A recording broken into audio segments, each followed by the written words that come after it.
gracias a los compañeros, a las compañeras del SATSAI y de la Intersindical de Cultura.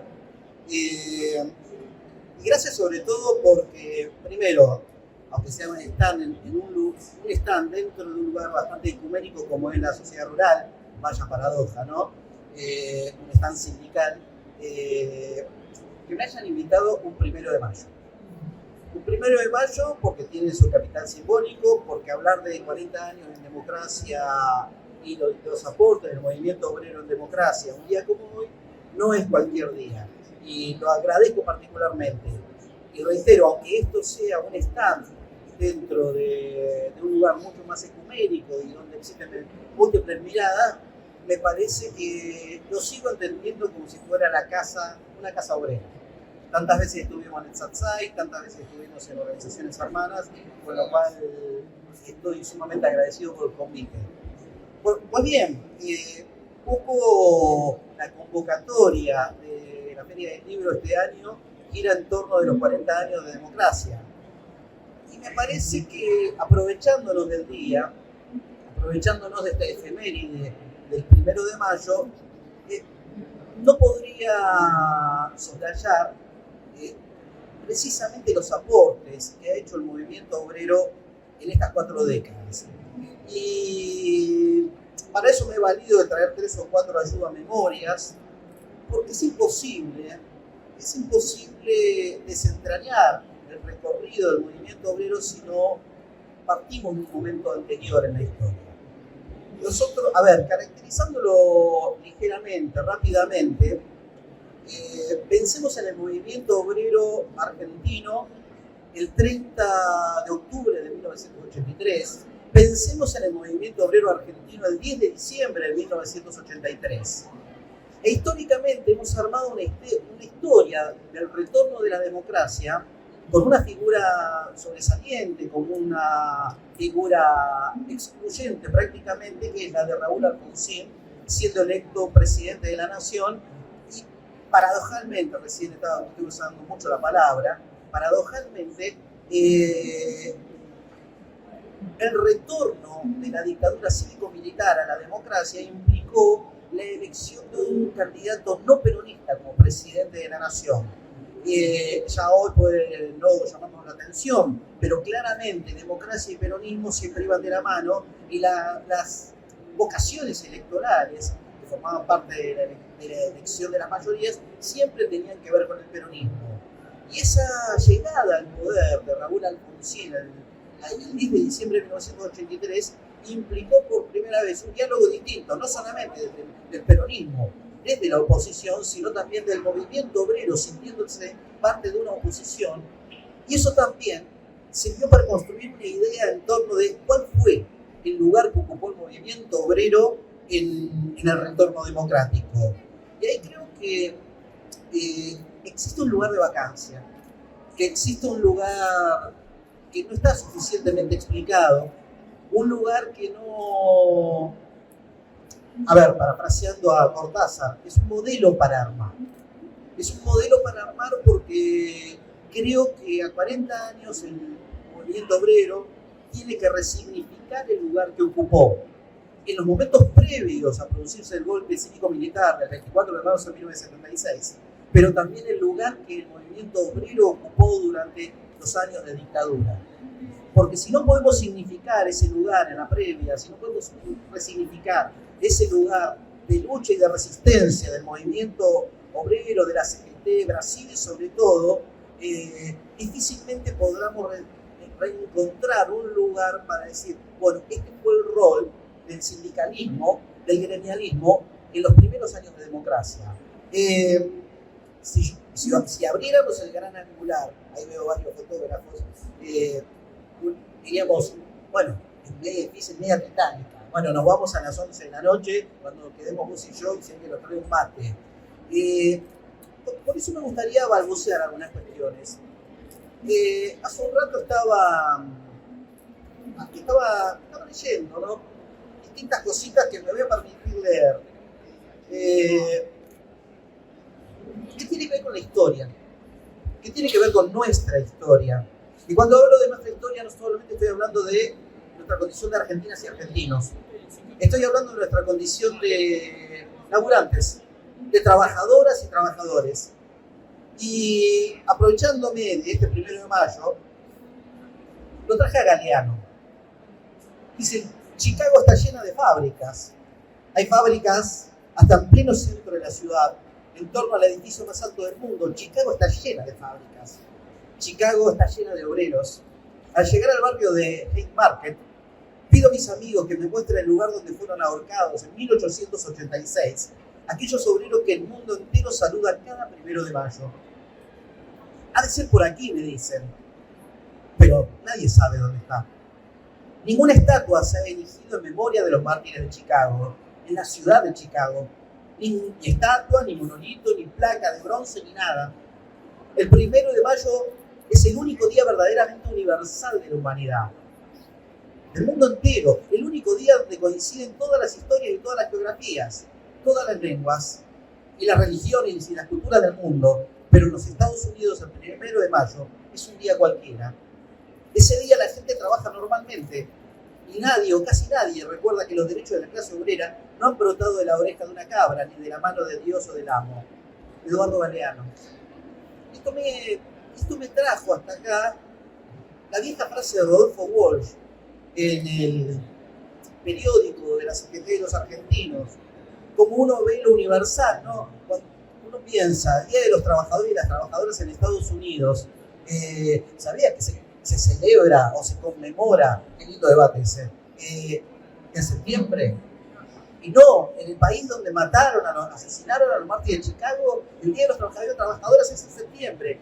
Y esto me hizo acordar a Walsh, y ahí voy de lo universal a lo particular, a nuestro territorio, a nuestra chacra, a nuestro lugar de pensamiento.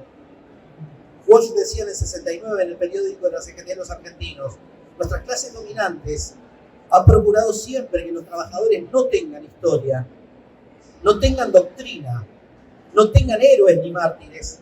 Cada lucha debe empezar de nuevo, separada de las luchas anteriores. La experiencia colectiva se pierde, las lecciones se olvidan. La historia aparece así como propiedad privada, cuyos dueños son los dueños de todas las cosas. Y acá estábamos fundando lo universal y lo particular. Es decir, no es casual que en Estados Unidos ese lugar que vio morir a los mártires aquel 1 de mayo de 1886, en realidad fue una semana después, sea la misma historia que la nuestra. Porque parece que nuestra historia, la historia del movimiento obrero, es una historia o que cuentan otros o que cuentan partecitas. Y siempre hay que empezar de nuevo a relatar.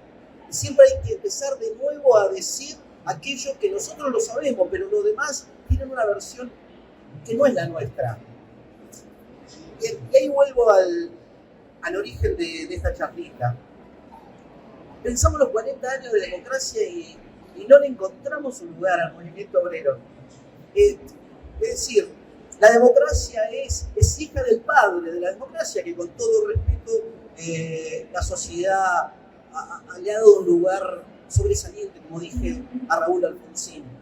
Pero hay madres de la democracia, hay madres de pañuelo blanco, hay abuelas de pañuelo blanco, hay hijos y nietos en esa democracia.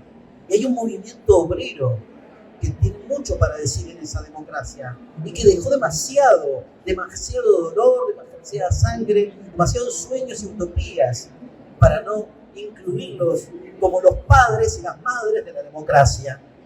Y yo creo que utilicé media docena de veces la expresión resignificar. Es decir, estoy con Galeano acá, que había citado recién, me vino el recording de Galeano cuando dice volver a traer al corazón. De eso se trata, resignificar. Volver a encontrar un lugar que nos permita retomar estas cosas, Mariana. A ver, si nosotros pensamos la dictadura, podemos disociar el golpe del 24 de marzo de 1976, lo podemos disociar por un instante de aquellos episodios de julio del año 75, de julio del año 1975, donde el peronismo en el poder languidecía, una Isabelita totalmente, un monigote institucional rodeada por los sectores más nefastos de la ultraderecha. Pero de pronto en las calles se daba un movimiento obrero que decía estamos de pie. Ahí yo estoy viendo sobre la mesa un convenio colectivo del SATSAI que es del año 1975. Y en julio del año 75, para ser más exacto, en junio de 1975, el gobierno había dictado un decreto rechazando la homologación de 623 convenios colectivos de trabajo, que no eran ni más ni menos que derechos obreros. Y cuando esto, muerto Perón, con una Isabelita que parecía renegar del mandato de su ex marido, porque venía a tirar por tierra los derechos obreros por los cuales tanto tiempo y tantos años habían luchado. Y ahí, en el medio de la confusión, fue el movimiento obrero organizado, fue la Confederación General del Trabajo que tuvo que decir presente y dictó un paro de 48 horas por primera vez en la historia. Al peronismo que lo consideraba parte de su proyecto político. Y lo que recuerdo de eso es que no era un movimiento obrero que la venía pasando bien. En marzo de 1975, aún en democracia, se hizo un pequeño proyecto microscópico, pero brutal y salvaje, en Villa Constitución, donde se salió de cacería, donde salieron las hordas armadas de la AAA a buscar trabajadores organizados, a buscar representantes sindicales. Y vuelvo con mi tercera paradoja de la tarde. Esos mismos obreros pertenecían a la empresa Sindar, esa misma empresa Sindar que era comandada por José Alfredo Martínez de Hoz. Fue un proceso de desorganización nacional en miniatura, fue la antesala de la dictadura. Es decir, el movimiento obrero ya había sufrido en marzo del 75 y aún así, en julio del 75 salió a la calle y dijo, queremos paritarias, queremos derechos, no importa que Perón se haya muerto, queremos 623 convenios colectivos entre los que veo los del SATSAI, los del 1975. Y esto fue interesante porque fue como siempre, porque fue como lo hizo el 17 de octubre de 1945, porque fue como lo hizo durante los ASOS en 1968 y 1969, porque fue como cada vez que dijo presente el movimiento obrero organizado, de la periferia al centro y de abajo hacia arriba, porque empezaron brotando desde las regionales, de la CGT, desde Salta, desde Tucumán, desde Córdoba, la Córdoba de Atilio López, desde Rosario, empezaban a levantarse una a una las CGTs diciendo, acá estamos presentes, en el medio de tanto dolor estamos acá presentes, y queremos nuestro convenio colectivo de trabajo.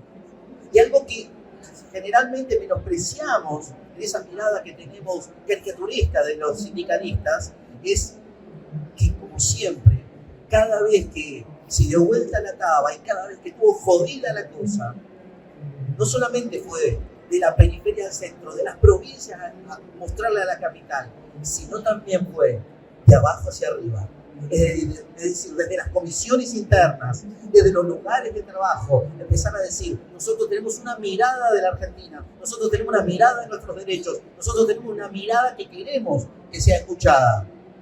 Y esto me parece, de ponerlo en valor, como se dice tanto esa expresión ahora, de la periferia al centro, de abajo hacia arriba, como decía el gran Raimundo Ongaro, el epítome de la CGT de los argentinos. Y esto, más ni menos, no solamente hizo que en julio del 75 se sancionaran, se homologaran los 623 convenios colectivos de trabajo, sino que pasó algo más. Se tiró por tierra el primer intento sistemático de monetarismo, lo que en la actualidad llamamos neoliberalismo, con la fantochada de Celestino Rodrigo y Ricardo Sin. Ricardo Sin, no nos olvidemos, luego fue el número 2 de José Alfredo Martínez de Hoz. Ricardo Sin, no nos olvidemos, luego también fue el número 2 de Domingo Cavallo. Y digan que no está vivo, por suerte, perdón, no se le desea eso a nadie. Pero hoy estaría seguramente preparado para tratar de hacer alguna de las que hizo. El Rodrigazo. El Rodrigazo significó en un gobierno popular la implementación de un plan neoliberal. Así, con todas las letras. ¿Y quién detuvo ese plan salvaje? Que tenía, obviamente, la apoyatura de la AAA. Celestino Rodrigo era subsecretario en el Ministerio de Bienestar Social de López Rega. Con lo cual, era hombre de Celestino Rodrigo. fue el movimiento obrero. Mariana, fue el movimiento obrero el que paró ese plan neoliberal, porque dijeron, la democracia no está para esto, la democracia está para llenarla de pueblo, la democracia está para llenarla de derechos, para llenarla de convenios colectivos de trabajo. Centeno había sentado su proyecto y la ley de contrato de trabajo tenía menos de un año. Todo eso dijo el movimiento obrero cuando por primera vez en la historia le hace un paro al peronismo. Y ese movimiento obrero que se reivindicaba peronista. Y esto no es una contradicción, es una reafirmación de la propia convicción. Muy por el contrario, es algo contradictorio. Pero, ¿a dónde quiero llegar con esto? Porque si no, estaríamos muchas horas hablando de esto. Que en ese acto de rebeldía, del paro de 48 horas del año 75, estaba dada ya la fecha del golpe de Estado, el golpe cívico-militar. Como diría Borges, ¿no? Como tantas veces lo dijimos, Borges decía con respecto a determinados militantes políticos, son incorregibles. No vamos a andar con eufemismo, lo decía con respecto a los peronistas, son incorregibles. Y de pronto el movimiento obrero en la calle, la CGT en la calle, la regional en el interior, las comisiones internas, la Interfábrica Zona Sur, la Interfábrica Zona Norte, la Interfábrica Zona Oeste, estaban de pie y habían sacado a patadas a los que habían querido usurpar el poder popular. Y los milicos y el establishment dijo, el golpe ya tiene día. Fue 8 meses después. No pudieron implementar en democracia, ni aún una democracia con la AAA, no pudieron implementar su plan económico y su plan de gobierno. Con lo cual, no hay posibilidad de entender la dictadura cívico-militar, si no es como finalmente dijo Walsh. El mismo Walsh, lo vuelvo a traer, en el punto 5 de la carta abierta a la Junta Militar, el 25 de marzo de 1977, cuando dice, en la política económica de ese gobierno, de los militares, debe buscarse no solo la explicación de sus crímenes, sino una atrocidad mayor que castiga a millones de seres humanos con la miseria planificada. El golpe de Estado no fue un gesto de maldad absoluta de personajes que dijeron, vamos a hacer un genocidio. Ese genocidio tiene una explicación, ese genocidio tuvo un sentido, y ese genocidio tuvo víctimas, porque la gran mayoría fueron jóvenes, porque la gran mayoría fueron trabajadores, fueron trabajadoras, y estos son nuestros mártires de nuestro tiempo, de nuestra historia, y tienen tanto valor con otros mártires de Chicago. Son los mismos trabajadores que pensaron que otra Argentina era distinta. Son los mismos trabajadores que no solamente pensaron el 1 de mayo como un día de conmemoración y de tristeza. Son los mismos trabajadores, los hijos de aquellos protagonistas que el 17 de octubre de 1945 dijeron, vamos por nuestros derechos, conseguimos nuestros derechos y festejamos por nuestros derechos, porque el 1 de mayo en la Argentina, a contrapelo de lo que pasó en muchos lugares, el 1 de mayo fue fiesta, porque había cosas para festejar. Y a la hora de poner lo que había que poner sobre la mesa, también salieron a la calle, hicieron las huelgas que tenían que hacer, y fueron las grandes víctimas de la dictadura. Por eso digo, pensar la dictadura sin pensar las jornadas de junio, julio del 75, eso es algo a medias. Cuando pensamos en el Rodrigazo, siempre pensamos en un fenómeno económico. Y el Rodrigazo fue un brutal ajuste neoliberal, pero una brutal resistencia obrera que aún estaba de pie. Y digo esto porque no hay posibilidad de entender, reitero, ese golpe del 24 de marzo sin esta parte de la historia. Y tampoco no podemos entender el golpe cívico-militar del 24 de marzo del 76 sin entender que las principales víctimas fueron los trabajadores. Una vez le preguntaban al gringo James Petras qué pensaba del movimiento del sindicalismo argentino. Y el gringo Petras decía, es la hidra. Muchas veces lo dijimos en cursos. Es la hidra. ¿Qué es la hidra? La hidra es ese ente de rasgos de sentidos serpentarios, ¿no? Decía que era la hidra porque le cortaban la cabeza y volvía a emerger otra cabeza. Y le cortaban la cabeza y surgía otra, y otra, y otra. Y sí, ciertamente, Petras tenía razón. Si eliminaban a la primera línea de los sindicatos que estaban presos, venía otra. Y si caían presos esos otros, venían otra, y otra, y otra. La dictadura, es feo decirlo así, pero fue inteligente en su perversidad. Porque ese 24 de marzo fueron a buscar a nuestras compañeras y nuestros compañeros, las fueron a buscar a la puerta de las fábricas. Y se llevaron comisiones internas, que la Barney, que la Ford, que Astarza, que las compañeras y compañeros de Posadas. Y directamente fueron a las condiciones que le dieron sentido a la hidra. Fueron a buscar a las puertas de las fábricas, fueron a buscar a los barrios que estaban alrededor de las fábricas obreras. El barrio y la fábrica, el barrio y la fábrica, esa identidad profunda, ese rasgo identitario que tuvo nuestro movimiento, nuestra clase obrera durante 30, 40 años. Y no solamente eso, no solamente eso. Para implementar un plan económico de tales características era necesario desestructurar todo vestigio de resistencia. Y por eso el mismo 24 de marzo del 76 se dicta el decreto 9 y se dicta la ley 21.356 poco tiempo después, que prohíbe todo tipo de organización obrera. Y el mismo 24 de marzo del 76 no solamente dictaban leyes y dictaban decretos, sino que nos iban a buscar a nuestros compañeros de las comisiones internas, las compañeras de las comisiones internas, al tiempo que metían presos a los cabecillas. Ese mismo día, o esos días que le siguieron, se dictó la ley 21.307, la ley 21.476. Apenas se dicta la ley, se emerge la dictadura. ¿Y qué significaba eso? Desmovilizar, desarmar absolutamente todo el entramado de los convenios colectivos de trabajo. Fíjate que la ley sindical del peronismo no la derogan inmediatamente. La ley sindical del peronismo del 73-76 la derogan tiempo después, pero lo primero que derogan es el fuero sindical. El fuero sindical era la posibilidad de andar a cielo abierto, sin que el patrón te eche por hacer sindicalismo. Fue lo primero que se llevaron puesto. Y al poco tiempo empezaron a generar cosas y cosas, a la vez que la represión era salvaje. Y acá viene el movimiento obrero. ¿Qué rol jugó? ¿Un rol pasivo? No. Porque ya en 1976 había medidas de fuerzas en las fábricas y hubo paros en el sector, sobre todo en el sector automotriz, muy importantes, sobre fines del 76. Fíjate vos, acá hago uso de mis vicios de abogado, porque esos paros de fines de 1976, sí, paros en 1976, en plena dictadura, en plena carnicería, el sindicalismo hacía paros a la dictadura.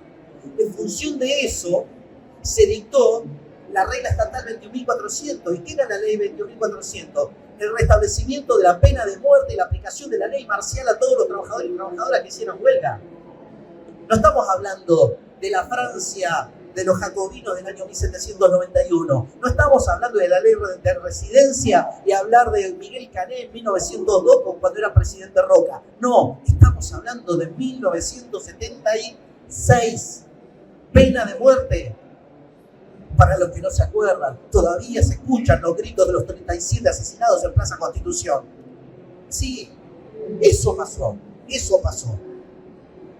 Esta democracia que tenemos nosotros, imperfecta, fulera, renga, lo que fuera, se regó por estas madres y estos padres de la democracia. No hay una figura excluyente. El 60,4%, si a uno le gustan los números exactos, de los desaparecidos y víctimas del terrorismo de Estado fueron obreros y fueron obreras, fueron de la clase trabajadora. Pensar en una democracia que se construye, pensar en una democracia que hoy dirigimos a 40 años sin pensar en esa pata que queda renga, es engañarnos o tomar una parte de nuestra historia, una parte que no joda mucho, una parte que no moleste, pero es una parte necesaria para montones, para miles y miles de familias que dejaron todo ahí, dejaron a su gente, dejaron a su pueblo. Por eso me parece, si seguimos, mirá, haría un punteo. A ver, cuando hablamos a cualquier trabajador que hoy está en la feria, le preguntamos si sabe que la ley de contrato de trabajo que fue sancionada en 1974 tiene que ver con los pocos derechos que le quedan. Porque a veces, no porque no los tenga en la ley, sino porque no puede aplicarlos. porque vos sabés, Mariana, vos sos comisión directiva de un sindicato, has sido delegada muchos años, sabés perfectamente cómo cuesta hacer aplicar la ley aún esa que tenemos vigente. Pero en 1976, esa ley de contrato de trabajo, el 23 de abril del 76, a menos de un día de cumplirse el primer mes de dictadura, a menos de un día, la ley de contrato de trabajo, esa que costó décadas poder sancionarla, fue abrogada. Fue abrogada ¿de qué manera?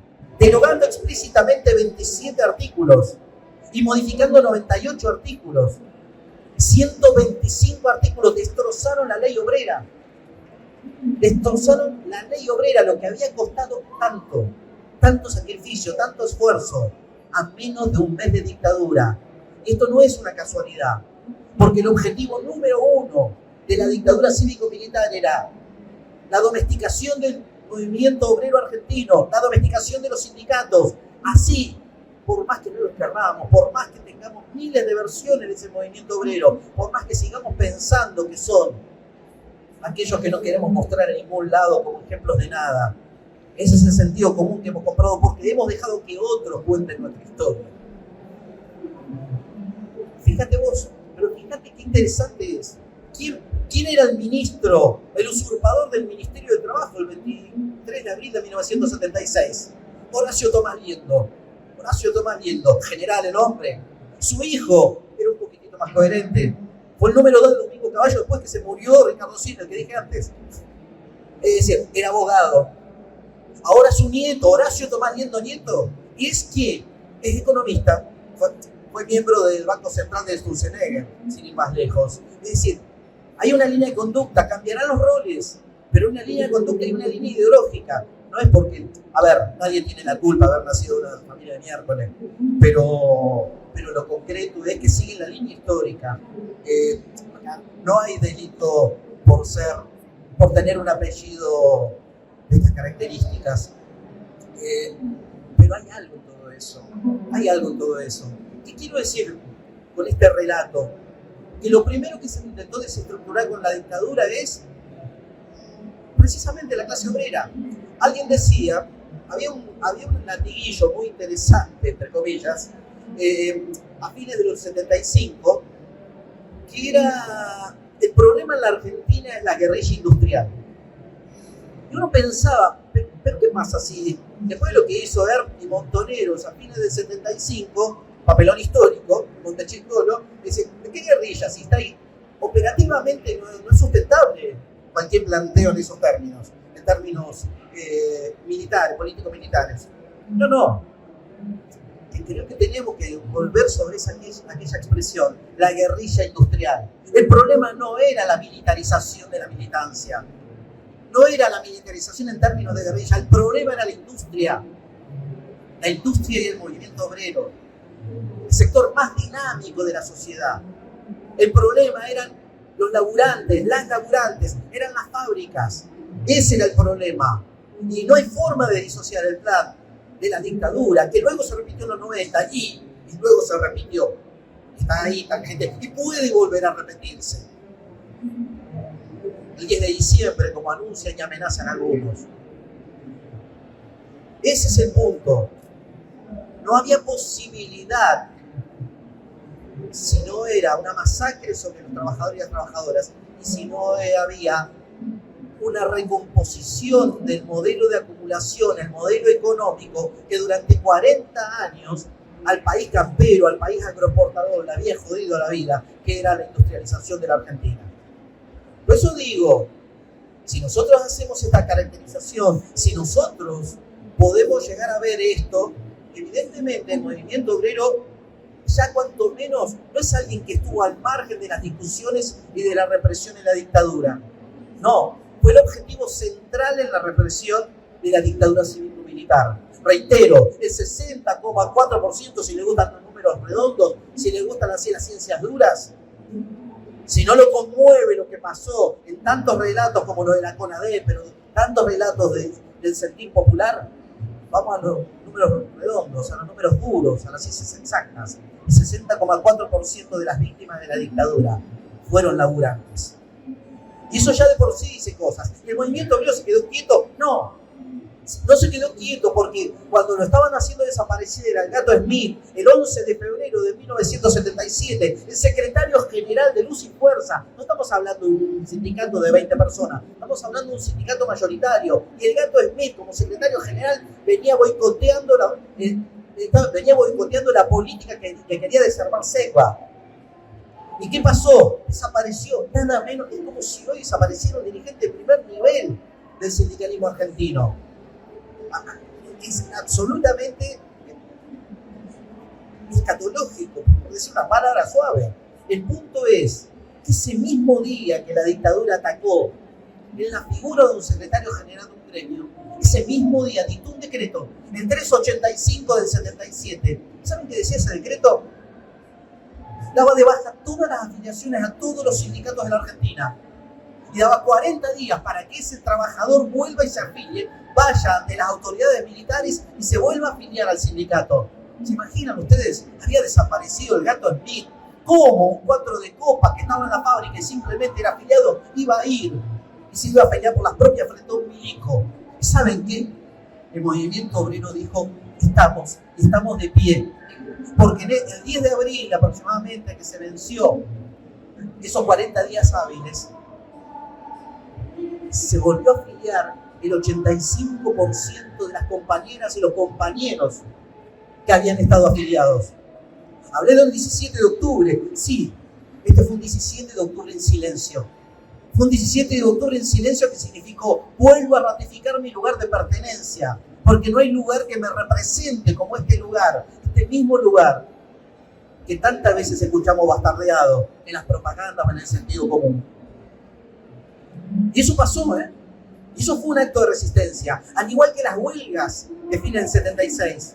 Y en 1979 ya la CGT estaba de pie, no cualquier CGT, porque siempre hubo algunos que se ponieron abajo de la mesa y aún peor, pactaron sobre la mesa, sobre la sangre y sobre los derechos de los compañeros y las compañeras. Y el 27 de abril de 1979 se realizó la primera huelga contra la dictadura, una huelga nacional. Y hace un rato estaba hablando con un compañero que me contaba, los habían convocado un día antes, los habían convocado el 26 a una reunión en el Ministerio de Trabajo y les prolongaban la reunión a los dirigentes de los 25, eran 25 dirigentes, y cuando salieron habían cortado todas las luces de la calle y se los llevaron, los llevaron presos, y aún así presos tenían la orden, los que quedaban sueltos, hagan la huelga igual. Y se movió y tembló el cordón industrial del Gran Buenos Aires, que fue un paro del 30%, que fue un paro pequeño, sí, pero fue el primer cimbronazo feroz a la dictadura. La dictadura, ¿cómo respondió? 3-4 meses después, primero diciendo, va a ir Triaca y algunos amigos van a ir a la OIT. Con esto no hay que contar con ninguno, con esto es cárcel. Y en eso ya estaba alguien que para mí es uno de los padres excluyentes de esta democracia, Saúl Ubaldini, líder de esa Comisión Nacional de los 25, cuando todos se escondían abajo de la mesa, él ponía precisamente su pellejo. Y esa huelga del 79 fue precisamente lo que dio origen a la reacción de la dictadura, la ley 22.105. ¿Qué era la ley 22.105? Una ley que restringía la libertad sindical, que no permitía que yo esté en el mismo sindicato un obrero que un empleado, mucho menos con un jerárquico, que no pudiera haber el Sarsaya nacional, ¿no? No puede haber sindicatos nacionales, ningún sindicato puede tener una extensión mayor en una provincia, es decir, dividirnos, fragmentarnos, tajearnos por categorías laborales, territorialmente, geográficamente, por empresas, dividir.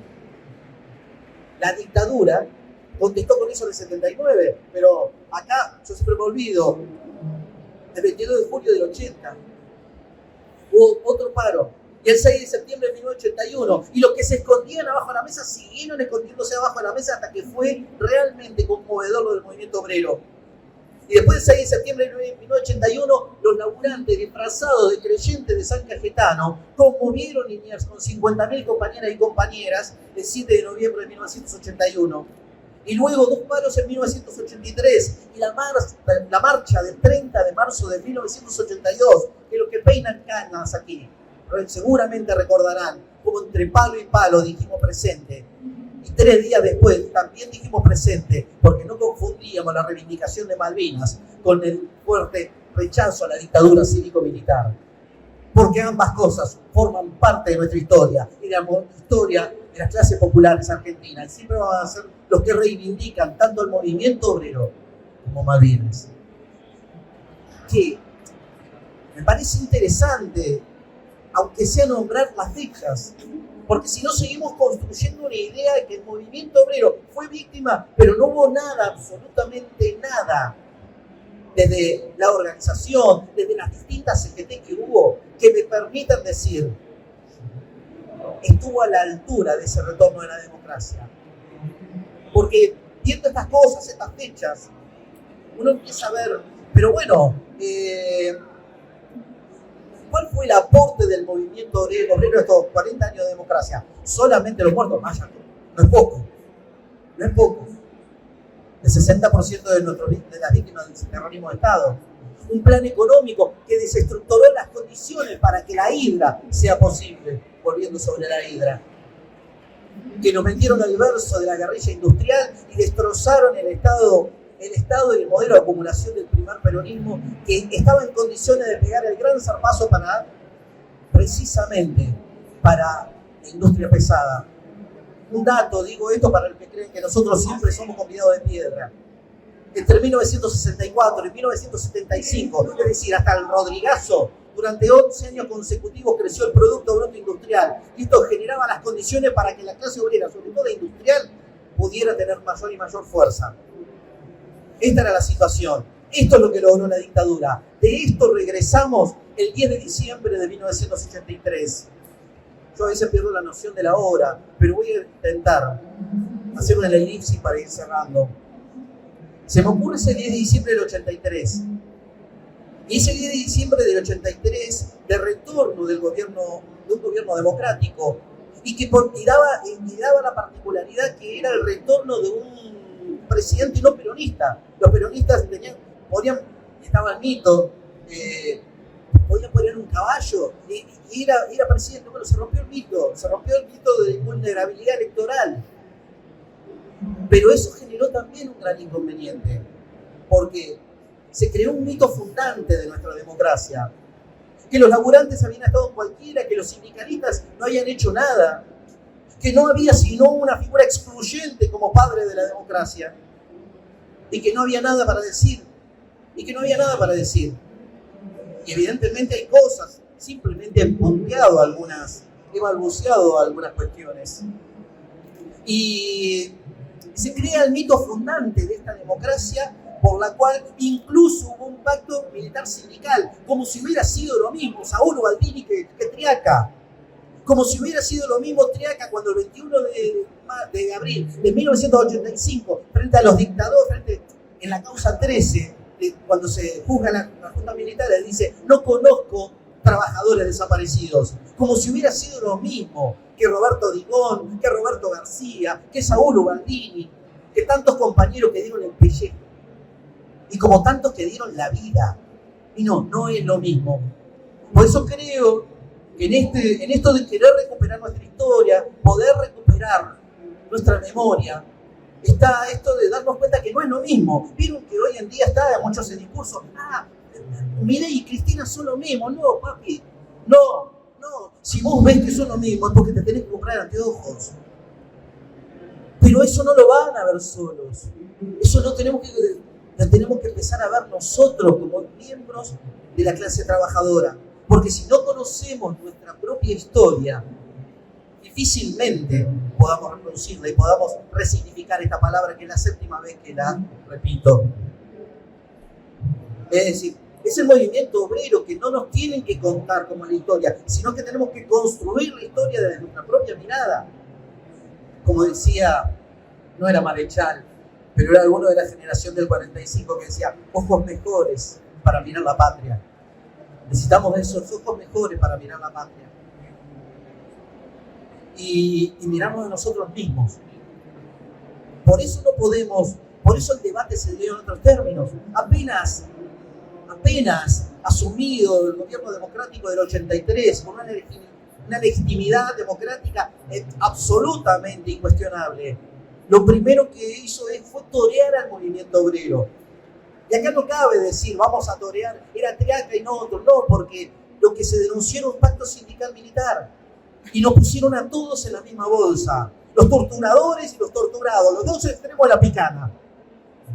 Como si fueran lo mismo. Y no somos lo mismo, no fuimos lo mismo. Como hoy no somos lo mismo, muchas organizaciones del movimiento obrero. Aunque reconocemos y respetamos a todas las organizaciones del movimiento obrero. Creo que esa resignificación hay que lograr. A ver, no es lo mismo. Creo que abona el error fundacional, el mito fundacional, la ley Mucci, aquella de marzo de 1984. Una ley que, por ejemplo, a ver, como para nombrarlo nada más, en aras de querer democratizar los sindicatos, decía que los sindicatos no tenían que tener sus juntas electorales, con lo cual tenían que intervenir en la Junta Electoral Nacional. Y en la Junta Electoral Nacional estaban todos los milicos que habían estado en la elección y que habían puesto Viñones. Pero dejémonos de joder. Así arranca el mito democrático y el mito fundacional de la democracia, donde no están incluidos los laburantes. Y medio cerrando con algunos datos duros, la ley de contrato de trabajo permaneció intacta durante todos los primeros años de democracia. Peor aún, con el sado-menemismo la destrozaron con sus ínfulas de modernización laboral y flexibilidad laboral. Pero no podría. La ley de contrato de trabajo, bien. ¿Y otras leyes qué pasó? A ver, la bancaria, lo veo acá en esta intersindical. La bancaria perdió en plena dictadura su estatuto, el estatuto de los empleados de banco. En julio de 1980. En 1985, la Cámara de Diputados y la Cámara de Senadores sancionaron el restablecimiento del estatuto de los empleados de banco. Y un gobierno democrático lo vetó la recuperación de una de las pocas leyes que recuperamos en democracia. Eso duele. Duele porque es la democracia que dejó abonada de sangre obrera la historia. Recuerden que les hablé de la ley 2205, la ley de la dictadura que organizaba los sindicatos, la acción y la organización sindical. Bueno, esa ley no estuvo vigente en 1984. La ley Mucci no pretendía derogar la ley de los milicos, de cómo organizar sindicatos. No, quería meter la Junta Electoral Nacional, que eran los que habían manejado las elecciones en el 83, los jueces de Viñones. No, pero ni en el 84 tuvimos ley sindical democrática, ni en 1985, ni en 1986. Recién, el 14 de abril de 1987, la democracia le devolvió una ley acorde a los tiempos al movimiento obrero organizado. Paritarias, estas que hacemos cada 60 días porque los bancos no alcanzan hoy. Y las paritarias no las tuvimos ni en 1984, ni en 1985, ni en 1986, ni en el 87. En diciembre de 1988 volvieron las paritarias. Entonces está faltando algo acá. Se habla de los 13 paros de la CGT en el primer tramo de la democracia. 12 de esos 13 paros fueron con las reglas de la dictadura. Soslayar eso es querer autoengañarse. Porque no es lo mismo tener en la calle a Triaca que a tener una CGT que estuvo de pie y puso no solamente puso el cuerpo, sino que puso los muertos. Y estas cosas hay que volver a reconstruirlas. Las obras sociales que están en manos de los sindicatos, que todos sabemos, entre nosotros son feos, sucios y malos, los sindicalistas, así me lo dijo mi tía. Bueno, los milicos con ese mito estatizaron las obras sociales con la ley 22469 en el año 1976. Estatizaron las obras sociales, pero la democracia le devolvió las obras sociales a los sindicatos en 1989. En 1988 la ley sindical, en 1988 la paritaria, las obras sociales en 1989.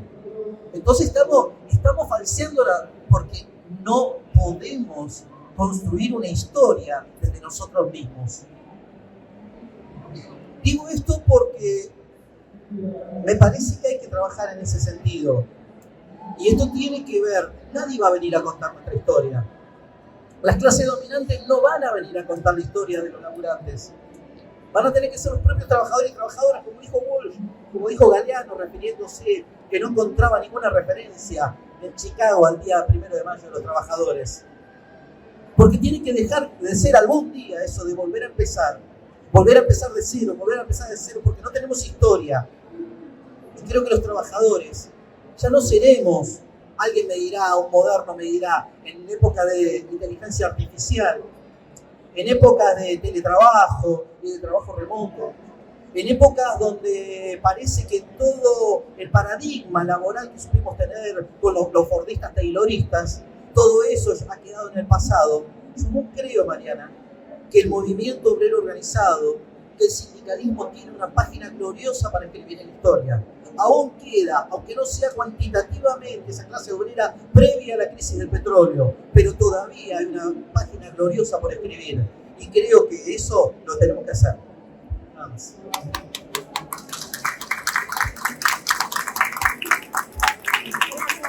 Por supuesto, lo haremos entre todos y todas, no solo de la conducción de los sindicatos y de los trabajadores y trabajadoras, sino con todos, porque todas las personas que vemos acá caminando en la Feria del Libro son trabajadores y trabajadoras en alguna actividad y seguramente tengan un sindicato que los represente, porque esa es una de las maravillas de nuestro país y de nuestro modelo sindical argentino. Gracias, Luis, muy buena tu charla, da para más, da para pensar y charlar un montón más sobre todo, pero la verdad es que fue muy claro, muy contundente, muchas cosas que uno sabe y recuerda y dice que bien y otras que aprende y sé cuánto hay del movimiento obrero de las personas, de las trabajadoras, los trabajadores que hemos aportado a la vuelta a la democracia y que aportamos cada día en estos 40 años de democracia en seguir, ¿no? Con las asambleas, con los derechos de las minorías, con las votaciones. Quizás que son estructuras comunes que pasan desapercibidas en los diarios porque es así, pero son estructuras democráticas que si no se defienden se van a perder porque costó mucho conseguirlas y muy fácilmente las quieren destruir. Entonces tenemos que valorarlas y defenderlas cada día. Que esté delegado adentro en el lugar de trabajo al lado mío para poder preguntarle, che, esto es así, esto está bien, necesito esto, bueno, espera que lo hablo en el gremio y vemos qué hacemos. ¿Esto cómo es? ¿Está bien lo que me dijo el jefe? Tener esa persona al lado es muy valiosa. Es una de las bases de la estructura de este sindicalismo y creo que es una de las fuerzas más grandes que tiene. Y de los sindicatos que no solo están cada 3 meses, cada 2 meses, cada 1 mes defendiendo el salario para ganarle la inflación, sino en el sostén de la familia toda, de los derechos de la familia, de la obra social por la salud, por la cultura, por la formación, entregando entradas para la Feria del Libro para que puedan venir a participar, para una mochila escolar, un descuento en las vacaciones, poder adquirir gracias quizás el aporte de los trabajadores, un hotel para que todos podamos irnos de vacaciones en el verano, porque las vacaciones son un derecho. Están en la familia, está en todos lados, el sindicalismo, los sindicatos. Y bueno, desde acá, desde el Radar de Cultura de Satsai, mi nombre es Mariana Vincent, yo soy la secretaria de Cultura del sindicato de Satsai, de televisión, de servicios audiovisuales y datos, ya es mucho más que televisión. Queríamos entregarles esta charla, esta mirada, hoy con una charla que tuvimos anteriormente con Luis. Dan ganas de seguir hasta las 10 de la noche escuchándote. Sí. Por supuesto vamos a darle la palabra, preguntas, comentarios, opiniones. Está buenísimo sumar a la charla. Gracias.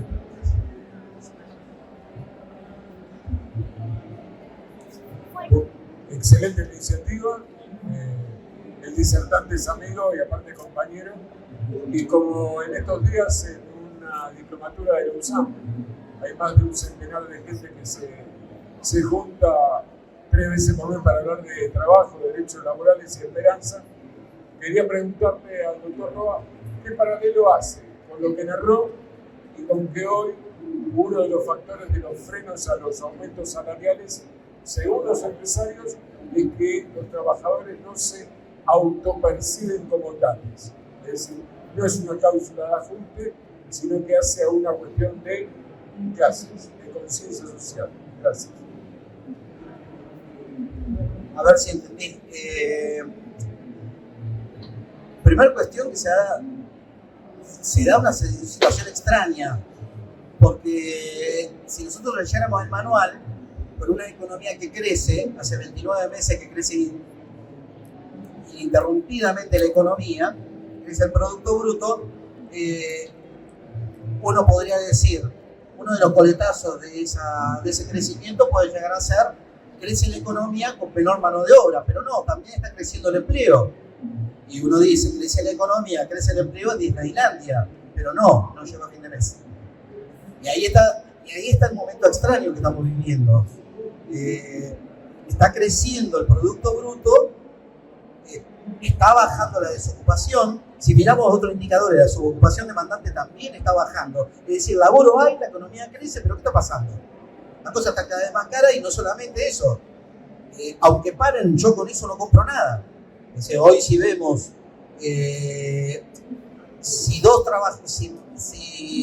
si una pareja con dos chicos trabajan bajo relación de dependencia, tienen un trabajo registrado y ganan solamente el salario mínimo, no llegan a cubrir la línea de la pobreza. Eso es gravísimo. Dicho esto, lo que creo que en la Argentina lo que está viendo es una puja distributiva, una lucha por la puja distributiva. Y si decíamos recién que el movimiento obrero tiene cosas para decir, creo que por ahí pasa la cuestión. Hoy hay discusiones en torno, bueno, la torta crece. Bueno, discutamos cómo se reparte. Hay distintas maneras para repartirla. Hay distintas maneras de largo aliento. Estamos hablando de que se corte la jornada. Bueno, veamos que se corte la jornada. Que en vez de trabajar 5 días, que sean 4. Que en vez de trabajar 8 horas, sean 6. Bueno, pero eso es un proyecto de largo aliento y me parece maravilloso que así continúe en cualquiera sea el escenario. Porque nosotros hace 40 años debiéramos haber bajado la jornada. Hoy lo que tenemos, esa puja distributiva se da precisamente por el salario. Hoy lo que necesitan las familias trabajadoras es el salario. Poder mejorar su condición relativa con respecto a cuánto pueden aguantar en el mes y ir realmente a una distribución del ingreso razonable. Hoy, primero con el macrismo, y este gobierno lo ha revertido, sobre todo desde la pandemia para acá, el ingreso está teniendo una escalada regresiva. Creo que eso significa ir en el camino contrario al que nosotros señalábamos hace un ratito. En esto también hay sectores del movimiento obrero que manejan esto con una mayor frontalidad y hay sectores que son, como diría el general, demasiado contemplativos.